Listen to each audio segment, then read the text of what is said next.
The old-time seltzer water business is bubbling over with new vitality, especially on days as hot as what most of the country is going through this weekend.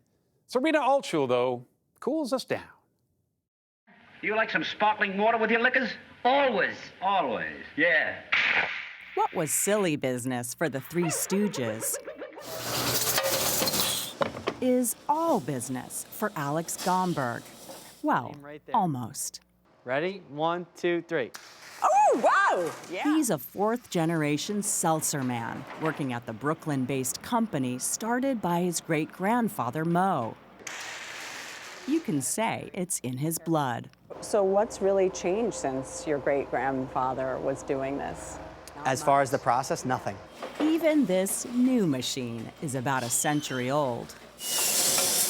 Each vintage bottle is filled with just two things: New York City tap water. We chill the water to 42 degrees. Cold.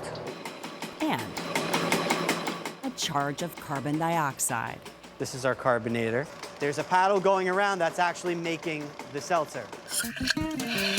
Gomberg doesn't just make the stuff, he delivers it. And what's crystal clear is across America, this pressurized mix is having a moment. Oh my gosh, it's everywhere. It's like a wall of sparkling water. Melanie Hanchy is an editor at Food and Wine magazine. Should we call this category seltzer, or should we call it sparkling water? What do you call it? I think they're all variations on a theme, and I think ultimately it's just all bubbly water. To me, anything that's water-based that has bubbles in it is just bubbly water. And bubbly water, with CO2 added or carbonated naturally, is booming.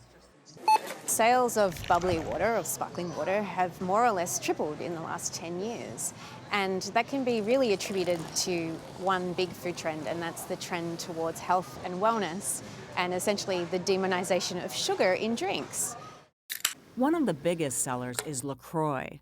But it's a crowded market with many brands and flavors. Some are even spiked with alcohol.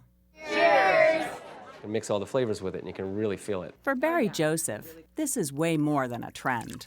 I like to say to people, welcome to the age of effervescence. He's an expert on the subject. He even wrote the book on it. We wouldn't have seltzer today if it weren't for Joseph Priestley. At the end of the 18th century, this scientist on the side was fascinated with how when you would hold CO2 over water and you combined it together, that carbonation would stay in that water if you held it under pressure. So it's water plus an experience. That's right. It's that experience of having the water enter their mouth and create this taste sensation that can be sometimes shocking, sometimes crisp, sometimes harsh, but always satisfying. So some people will say, oh, I'm not a seltzer person, I'm a sparkling water girl. What does that mean? I would say it's all the same thing. It's all just branding, it's all just marketing. It's all just carbonated water. What would the world be without seltzer and sparkling water? As some people would say, much flatter.